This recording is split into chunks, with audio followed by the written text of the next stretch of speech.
हमने कल सीखा था अबाउट योर हमने कल सीखा था अगर मेरे पास D0 D1 है। अगर मेरे पास D0 D1 है and I have two possibilities. एक पॉसिबिलिटी आपकी बनती है ऑक्टाहेड्रल, एक बनती है प्रिज्मेटिक ज्योमेट्री। ऑक्टा में you have D2sp3 and prismatic में you have two options, either D5s और D4sp। ठीक है। अगर मेरा लिगेंड बल्कि है, अगर जो मेरा लिगेंड है that is bulky in nature like alkyl group, so it prefers to make your prismatic geometry, whereas if a ligand is non-bulky, so it prefers to make your octageometry. फिर हम आते हैं D2 और D3 में आते हैं। D2 और D3 में हमने ये देखा कि अगर मेरे पास लिगेंड कोई भी है, अगर मेरे पास लिगेंड कोई भी मौजूद है, भले वो स्ट्रॉन्ग फील्ड है भले वो वीक फील्ड है, फर्क नहीं पड़ता, it is gonna make you D2sp3 hybridisation और ज्योमेट्री आपकी बनेगी ऑक्टाहेड्रल। D2 D3 में अगर मेरे पास कुछ भी लिगेंड आता है, स्ट्रॉन्ग फील्ड है वीक फील्ड है, तो फर्क नहीं पड़ेगा, आपका वो हमेशा D2sp3 ही बनाएगा हाइब्रिडाइजेशन। अब आते हैं D4 D6 में। D4 D6 में हम क्या देखेंगे, यहां पर जैसे जैसे लिगेंड्स आना शुरू होंगे and we start looking at the ligands, ये स्ट्रॉन्ग है ये वीक है, तो hence we find the formation of either D2sp3 that is IOC और sp3d2 that is OOC, depending upon कि जो आपका लिगेंड है क्या वो स्ट्रॉन्ग है या वो वीक है। अगर स्ट्रॉन्ग होती है तो इलेक्ट्रॉन की पेयरिंग शुरू हो जाती है and it prefers to make your D2sp3। If it is weak तो पेयरिंग इलेक्ट्रॉन की नहीं होती है एंड वो प्रेफर करता है आपका sp3d2। फिर हमने एक और एग्जांपल देखा था कि ये जरूरी नहीं है कि अगर मेरे पास स्ट्रॉन्ग फील्ड लिगेंड आएगा तो सारे इलेक्ट्रॉन पेयर हो, ये कोई कंपल्शन नहीं है। इलेक्ट्रॉन उतने ही पेयर होंगे जितनी की जरूरत है, इलेक्ट्रॉन की पेयरिंग उतनी ही होगी जितनी की जरूरत होने वाली है उस चीज की। अगर सिर्फ एक पेयरिंग हो जाएगी और बाकी दो अनपेयर्ड रहते हैं और मेरा काम अगर बन जाता है to make D2sp3 hybridisation, it is good, मेरा काम हो चुका है। मुझे बाकी दो जो अनपेयर्ड पड़े हुए हैं उनको पेयर करने की जरूरत नहीं है। Very good. तो हमने ये भी कल सीखा था। और हमने कल एक और चीज ये सीखी थी कि लो स्पिन और हाई स्पिन का मतलब क्या होता है। पहली बात, आप स्पिन निकालते कैसे हो, आप स्पिन निकालते हो by the formula n/2 where n is your number of electrons unpaired। तो अगर हाई स्पिन होता है तो नॉर्मली हम ये कह देते हैं that it must be having more number of unpaired electrons. And if it is a low spin, तो लो स्पिन का मतलब हमेशा ये नहीं होता कि उसका सारे इलेक्ट्रॉन पेयर्ड हैं। इट इज नॉट नेसेसरी कि लो स्पिन का मतलब ये हो कि सब इलेक्ट्रॉन पेयर हो चुके हैं। कुछ केसेस में सब पेयर हो जाते हैं और कुछ केसेस में वैल्यू कम होती है लेकिन इक्का दुक्का अनपेयर रहते हैं। ये भी हमने कल सीखा था। अब तुम्हारे सामने एक एग्जांपल है magnetic movement based on experiments. VBT क्या थी, वीबीटी ये बता ही नहीं पा रही थी, वीबीटी आपके थ्योरेटिकली ये बता नहीं पा रही थी कि कौन सा पैरा है कौन सा डाया है, ये नहीं बता पा रही थी। क्योंकि तब तक, अभी तो मैं तुमको बोल रहा हूं ना कि strong field ligand weak field ligand, VBT ने कभी ये बताया ही नहीं था। वीबीटी नेवर सेड कि आपका जो लिगेंड है वो स्ट्रॉन्ग फील्ड है या वीक फील्ड है, बता ही नहीं पाया था। वीबीटी कैसे बता रही थी, अब तुम पूछोगे सर तो आप कैसे बार बार बोल रहे हो कि वीबीटी के अकॉर्डिंग कोई कॉम्प्लेक्स आपका डाया पैरा है, वो बता रही थी थ्रू एक्सपेरिमेंट। आपने कॉम्प्लेक्स लिया, उसका मैग्नेटिक मूवमेंट आप एक्सपेरिमेंटली नाप रहे थे और फिर वीबीटी अपनी थ्योरी बना रही थी। अच्छा, अगर पैरा है तो मतलब यहां पर कितने अनपेयर्ड होंगे, अगर डाया है तो शायद पेयरिंग हो चुकी होगी। वीबीटी ही कर रहा था, एक्सपेरिमेंट करवाया, डाया पैरा चेक किया और फिर वो अपनी थ्योरी बना रहा था कि इसमें इतने अनपेयर्ड, उसमें इतने अनपेयर्ड, ऐसे करके काम चल रहा है। फॉर एग्जाम्पल अगर मेरे सामने कॉम्प्लेक्स है क्रोमियम 6 पानी और 2 चार्ज उसमें पड़ा हुआ है, ये आपका Cr+2 है और Cr+D4 है। अब D4 कॉम्प्लेक्स है, इस कॉम्प्लेक्स को लिया और उसको मेजर किया एक्सपेरिमेंटली एंड देखा गया कि अच्छा पैरा रहा होगा ये एक्सपेरिमेंटली, तो इसमें उसने बोल दिया कि चारों के चार अनपेयर्ड पड़े हुए हैं। अच्छा, ये जो हम निकालते हैं फॉर्मूला म्यू स्पिन निकालते हैं, याद रखना हमेशा, मैं तुम्हें चैप्टर पढ़ाऊंगा, मतलब इसमें पढ़ाऊंगा। एक होता है म्यू स्पिन, एक होता है mu spin plus orbital momentum, उसका दोनों हम काउंट कर लेते हैं इस केस में, ठीक है। अभी हम बात कर रहे हैं म्यू स्पिन ओनली, मतलब हम लोग सिर्फ we are talking about the spin only magnetic movement which has a formula under root n+2, जहां पर जो आपका n होता है that is your number of unpaired electrons। तो VBT क्या करती है? VBT normally you have a complex you have hybridisation निकालते हो आपका, and VBT is more of your magnetic criteria based, और यू कैन से कि जो भी आप निकालते हो hybridisation that is more of your magnetic criteria based. मतलब क्या कहना चाह रहा है ये, क्यों ऐसा कहना चाह रहा है? अगर मान लो मेरे पास ये केस बना हुआ है, मेरे पास ये केस बना हुआ है, ठीक है, मैं यहां पर ऐसे बना लेता हूं, और मान लो यहां पर हम लोग दिखाते हैं कि मेरे पास इलेक्ट्रॉन पड़े हैं 5, ठीक है, 5 पड़े हैं। तो एक कॉम्प्लेक्स लिया, उस कॉम्प्लेक्स को उसने एक्सपेरिमेंट शो करवाया, एंड थ्रू एक्सपेरिमेंट ये देखा गया कि that compound was coming out to be paramagnetic in nature, ठीक है।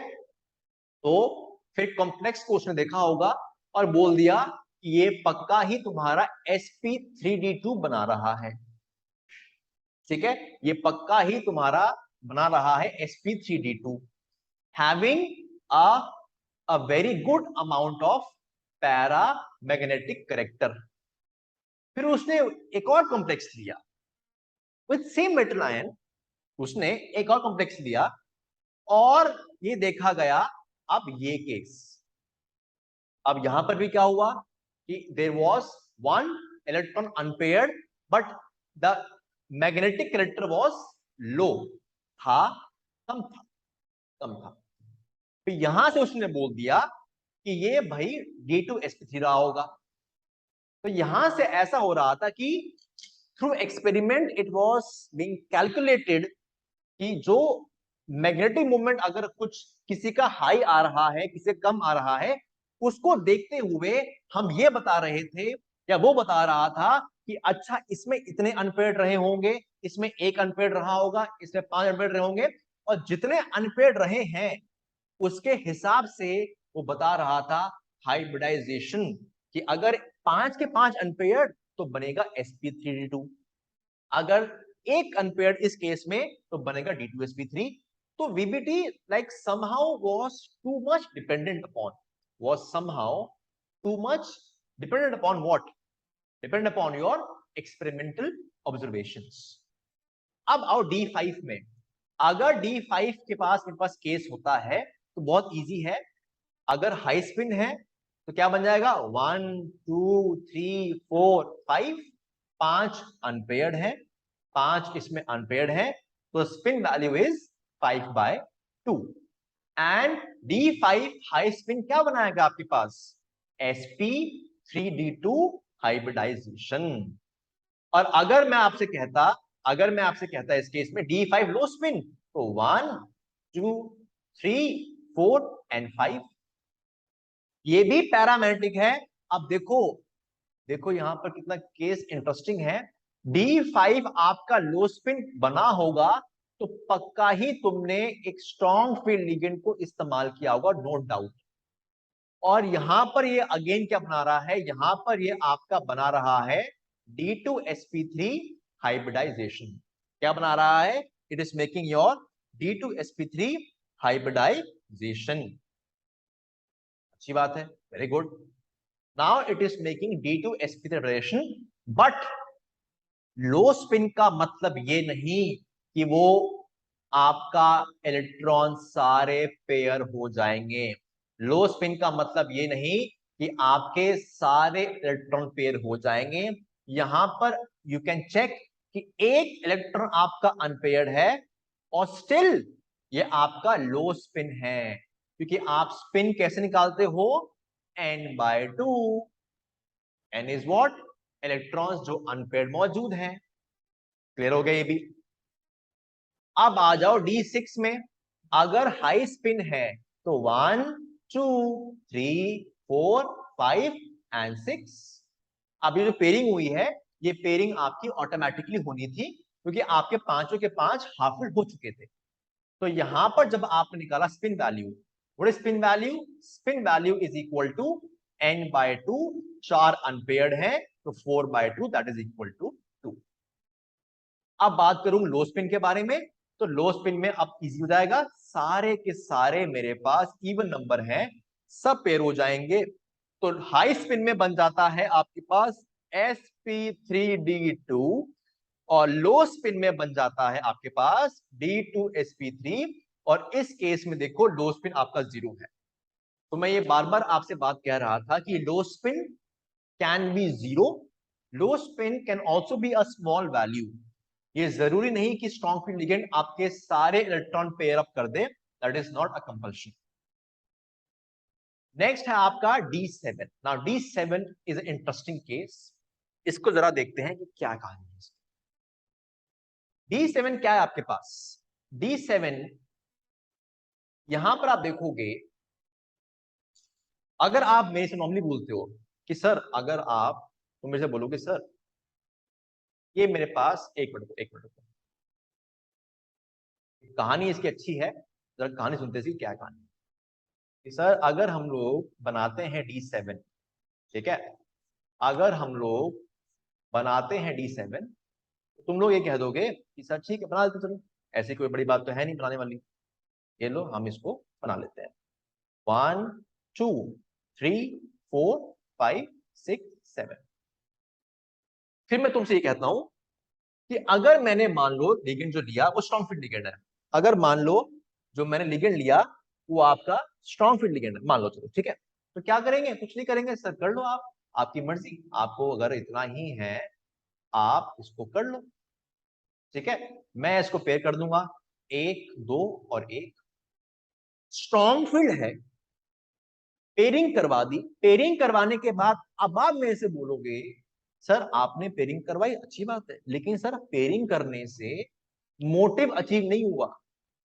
मैं स्ट्रॉन्ग फील्ड लेके पेयरिंग करवा के कौन सा मोटिव अचीव कर रहा था कि यार वो आईओसी बना दे, कि भाई वो आईओसी बना दे, वो तुम्हारा D2sp3 हाइब्रिडाइजेशन बना दे।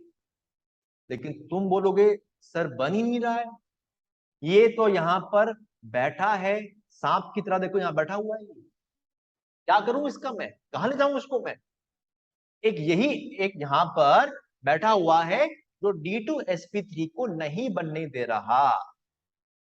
अब होता क्या है that normally in one of the case when you have a strong field ligand, तो ये इलेक्ट्रॉन आपका क्या करता है, ये इलेक्ट्रॉन आपका यहां से कूदी मारता है और आपका यहां पे जो s ऑर्बिटल है उसमें चला जाता है। यस, इसे कहते हैं ds ट्रांसफरेंस।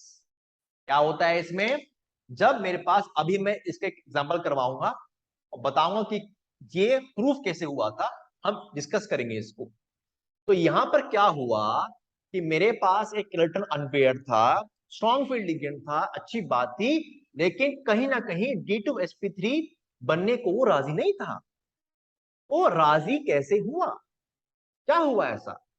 तो जो आपका एक इलेक्ट्रॉन अनपेयर्ड था वो np इलेक्ट्रॉन आपका अगले वाले, ये जो आपका 5s है, ये जो आपका 5s है, इस वाले में जाके कूदी मार गया, जंप कर गया, इसे कहते हैं डीएस ट्रांसफरेंस। अब जब ये डीएस ट्रांसफर हो गया, अब जब ये तुम्हारा डीएस ट्रांसफर हो गया तो जगह खाली हो गई, जगह खाली हो गई, अब बन चुका है D2sp3, अब बन गया आईओसी। आईओसी कैसे बना? Through DS transference. अगर होता वीक फील्ड लिगेंड तो सिंपल सी कहानी थी, वो चुपचाप अनपेयर्ड मेरे पास 3 रहते और बनाता sp3, कोई पेयरिंग होती नहीं, दैट इज सिंपल केस। अगर लिगेंड वीक फील्ड है कुछ नहीं होता, तीनों के तीनों अनपेयर्ड रहते and it would have made your spin value 3/2। अब हमें समझना है एग्जांपल, यहां पर आ जाओ। सबसे पहले मेरे पास यहां पर आप देखोगे दो कहानी बनती है। NO2 is a strong field ligand, ठीक है, और यहां पर जो कोबाल्ट है आपका, ये +2 में है, मतलब ये आपका D7 में है, ये भी आपका +2 में है, ये आपका D7 में है, बट अमोनिया जो है इस केस में बिहेव करता है वीक फील्ड। अभी मैं कुछ लेक्चर्स में, इन नेक्स्ट लेक्चर्स में बताऊंगा आपको कि कौन से लिगेंड स्ट्रॉन्ग फील्ड कब होते हैं एंड कौन से लिगेंड आपके होते हैं वीक फील्ड, ठीक है, मैं तब बताऊंगा आपको, ठीक है, सुनो ध्यान से। तो यहां पर हम देखा, क्या देखा हमने कि कोबाल्ट मेरे पास पड़ा हुआ है, अब मेरे पास NO2 है, यहां पर आप डीएस ट्रांसफरेंस को ऑब्जर्व करते हैं, यहां पर आप देखते हो डीएस ट्रांसफरेंस को आप ऑब्जर्व करते हो, you observe DS transference in this case, ठीक है, सिंपल चीज है।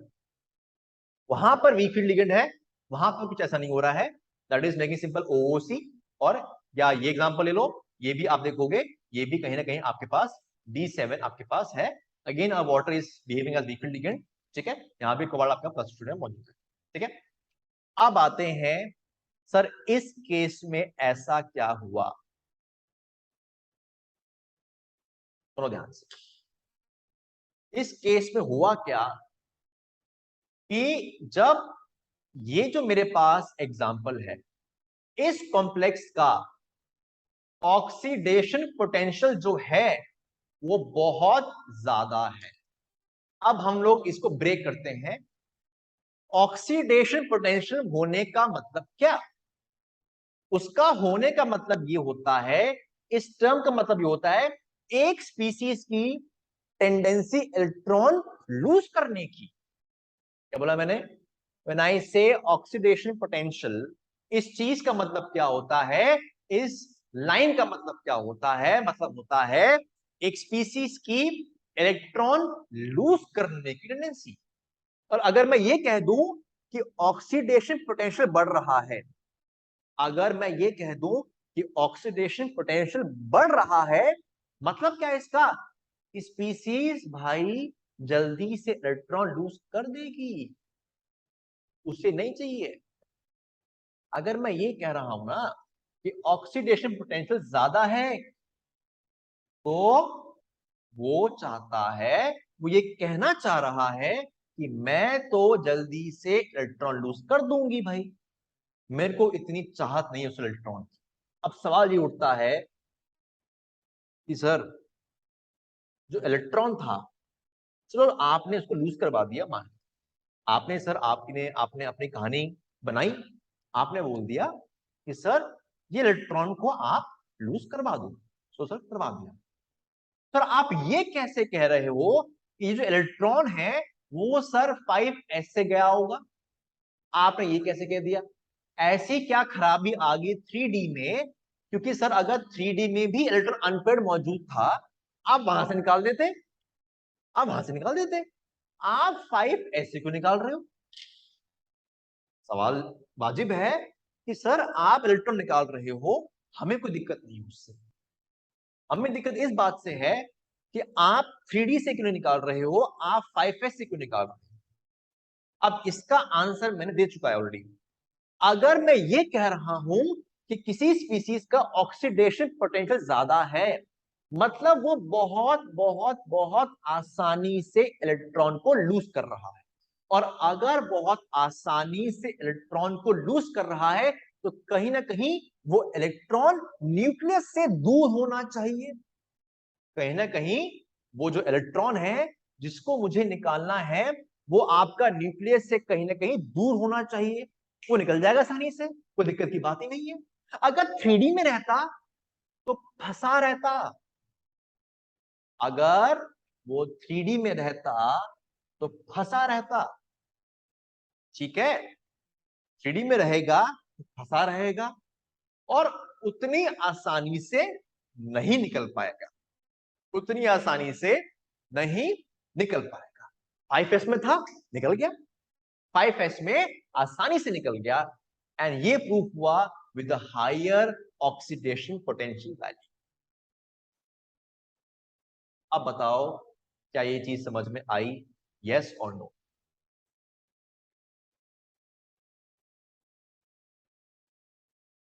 आ गई ना समझ में?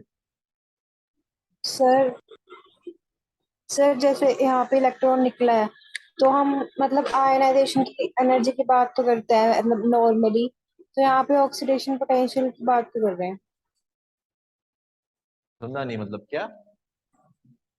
सर जैसे जब कोई भी इलेक्ट्रॉन रिलीज होता है तो आयनाइजेशन एनर्जी की बात करते हैं, जैसे पीरियोडिक टेबल में कि जिसकी आयनाइजेशन एनर्जी ज्यादा है, तो यहाँ पे ऑक्सीडेशन पोटेंशियल की बात क्यों कर रहे हैं? अरे तो एक्सपेरिमेंटली उन्होंने रिडक्शन या ऑक्सीडेशन पोटेंशियल की वैल्यू डिनोट करी होगी ना, वो निकाली होगी उन्होंने।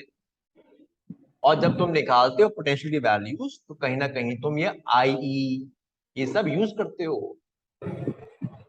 ये तुमने एक साइकिल पढ़ी होगी, बॉर्न हेबर साइकिल। कभी किसने पढ़ी है साइकिल? ये जब भी आप किसी भी स्पीसीज का you are calculating the potential values, you are looking at various factors, may be sublimation, may be reduction, may be अनेश, सब देखते हो आप उसके अंदर, तब आप जाके निकालते हो पोटेंशियल वैल्यू।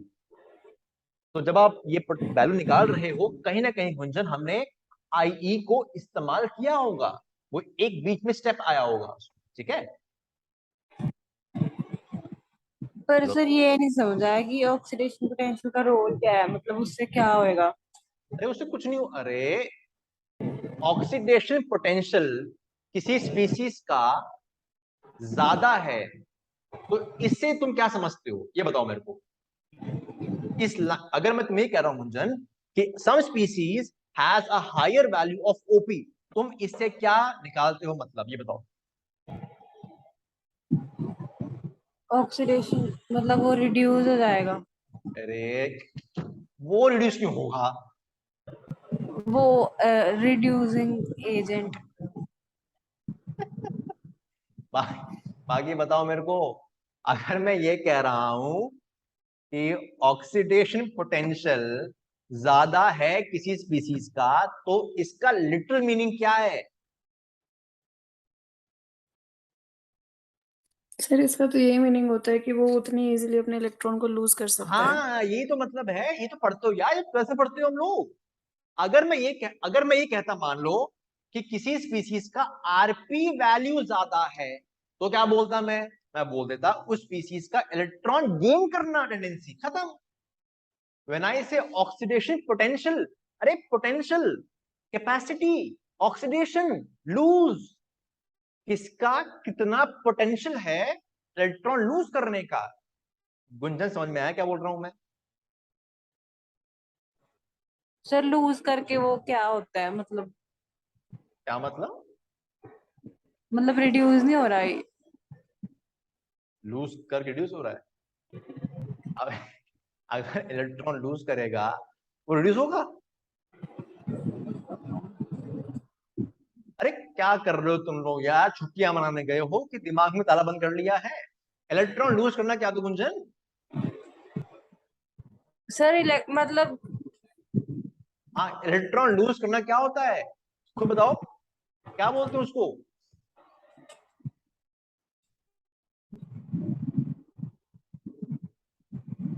सर ऑक्सीडेशन हो रही है इसकी, तो मतलब कॉपर +2 से ये तो +3 बोल जा रहा रहा हूँ, है। ऑब्वियसली बात, ऑक्सीडेशन हो रही है, तभी तो OP की बात कर रहा हूं मैं।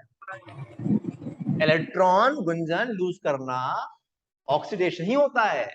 और अगर मैं ये कह रहा हूं कि ओपी ज्यादा है तो वो बहुत बेहतरीन तरीके से खुद को ऑक्सीडाइज कर रहा है। बताया? Yes sir. बाकी बच्चे बताओ, तुम लोग क्या, तुम लोगों को समझ में क्या नहीं आया इसके अंदर? आप देखो, ऐसा है कि मैं तुमको ये नहीं बताने वाला हूं कि what is oxidation, what is reduction. Second year MSc आ रहा है, सेकंड ईयर एमएससी आ रहा है। हाँ दीपाली, अरे चलो को मजाक कर रहा हूँ, पूछो कुछ, बता दूंगा क्या होता है ऑक्सीडेशन। ठीक है, बताओ कुछ दीपाली। सब क्लियर है। दोनों वंशिकाएं बताओ। यस सर, क्लियर है, समझ गया। क्लियर है सर। अरे मैं ऐसे ही डरा रहा हूं, मैं अगर पूछना है समझ में नहीं आया तो बता दूंगा, ठीक है? मैं तो ऐसे ही मजाक कर रहा हूँ, ठीक है? कुछ भी डाउट आता है, डाउट इज सिंपल, मैं बताऊंगा, ठीक है? कोई बात नहीं, चीजें नहीं है, कोई बात नहीं, लेकिन इंटरेस्टिंग है, ठीक है? तो अब मैं इसको रिपीट सुनो ध्यान से, मैं क्या बोल रहा हूं। चलो इसको समझते हैं ऐसे। मान लो आप कॉलेज में हो। अब कॉलेज में आप 2 क्लास लगा रहे हो। एक क्लास है अनिल सर की, ठीक है? एक क्लास है आपकी किसी और टीचर की, नहीं चलो नाम नहीं लेते हैं, ठीक है? छोड़ो, नाम नहीं लेंगे, तुम फिर बाद में नाम खराब करोगे हमारा। कोई भी 2 टीचर है तुम्हारे पास क्लास में, ठीक है? एक टीचर है जो बहुत बेहतरीन पढ़ा रहा है आपको, और एक टीचर है जो बहुत ही बकवास पढ़ा रहा है।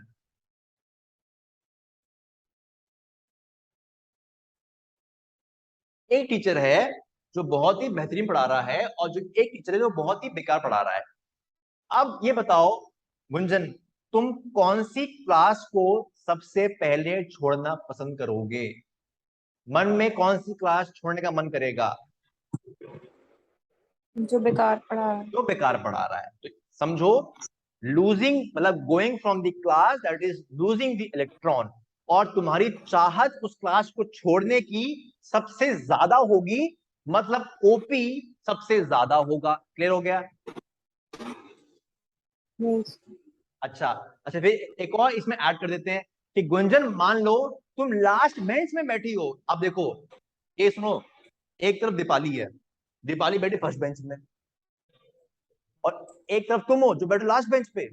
अब दीपाली भले वो टीचर कितना बेकार पढ़ा रही हो, लेकिन दीपाली ना चाहते हुए भी जल्दी नहीं निकल सकती। क्यों? आगे बैठी मैम के। खुद बताओ, मैं पढ़ा रहा हूं, तुम सामने बैठे हो, ऐसा पॉसिबल ही नहीं है कि तुम उठो और निकल जाओ, अगर क्लास वो बड़ी है मान लो। लेकिन गुंजन, तुम क्लास के पीछे बैठे हो, जस्ट गेट के बाहर बैठे हो, तुमको जैसे मैम ने ऐसे मुड़ी मैम, और तुमको मौका मिल गया, तुम क्या गेट से बाहर निकल जाओगे, नहीं निकल जाओगे? बताओ। यस सर, ये तो समझ आ गया था कि आउटर मोस्ट शेल से निकलेगा इलेक्ट्रॉन। बस खत्म हो गया। फिर अब बताओ, आयनाइजेशन एनर्जी इस पूरे प्रोसेस में एक पार्ट रहता है, that is used for calculation of OP also. मैं सिखाऊंगा बाद में कि ओपी में कब काम आता है ये ऐसे। बाकी अर्चिशा, आगे सर। समीक्षा, यस सर, क्लियर है। चलो अब आ जाओ D8 D10 में। यहां तो कुछ करना ही नहीं है हमने, कोई भी लिगेंड आ जाए, स्ट्रॉन्ग है वीक है, हमेशा हमेशा हमेशा OOC बनाएगा, इरिस्पेक्टिव ऑफ कि कौन सा लिगेंड आप इस्तेमाल करोगे। ठीक है? तो यहां पर हम हाई स्पिन लो स्पिन की बात नहीं करेंगे। आप हाई स्पिन और लो स्पिन की बात कहां करते हो? जहां पर आप देखते हो that you have a strong field ligand और अ वीक फील्ड लिगेंड। आप हाई स्पिन लो स्पिन की वहां बात करते हो जहां पर you look at whether my ligand is high spin और लो स्पिन। ठीक है? और ये रहा आपके सामने एक टेबल है। अब फटाफट से इस टेबल को जरा जल्दी से स्टडी कर लो, और बताओ मेरे को कहीं पर तुम्हें कोई दिक्कत है या नहीं है। अरे ये सुनो, ये तो बहुत इंटरेस्टिंग है, सुनो सुनो सुनो सुनो, अरे मैं बताना भूल गया। देखते हैं पहले इसका जवाब कौन देगा। Let's check. एग्जाम्पल है एल्यूमिनियम H2O होल 6+3। ठीक है? बताओ मेरे को इसमें what will be the hybridisation.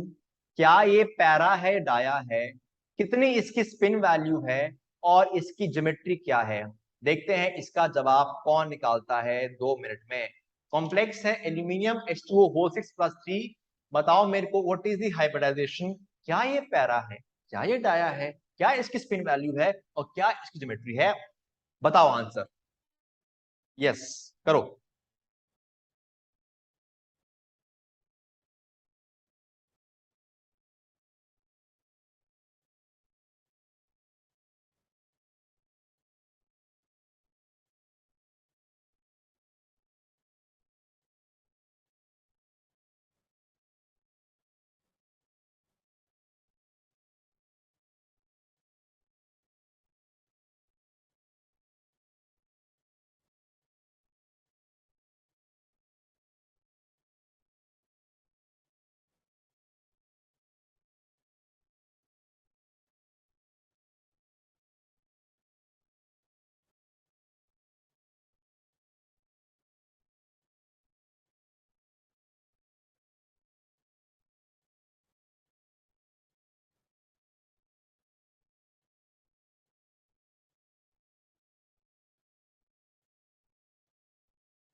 Sir sp3d2 होगी और डायमैग्नेटिक।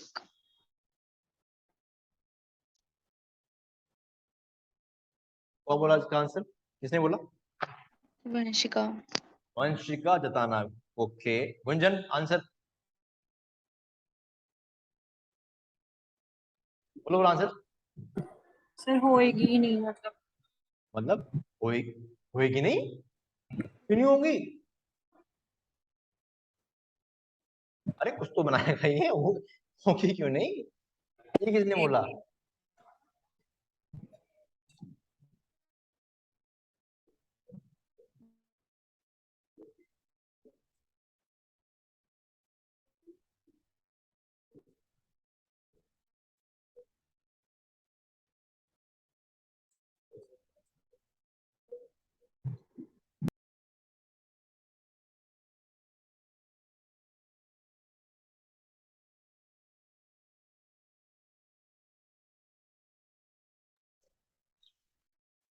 हाँ अर्चिशा दीपाली, ये नहीं बताओ। सर sp3d2 ही होएगा और यस 2p6 होने की वजह से sp3d2, very good good good. Geometry octa, spin 0 और डाया है ये।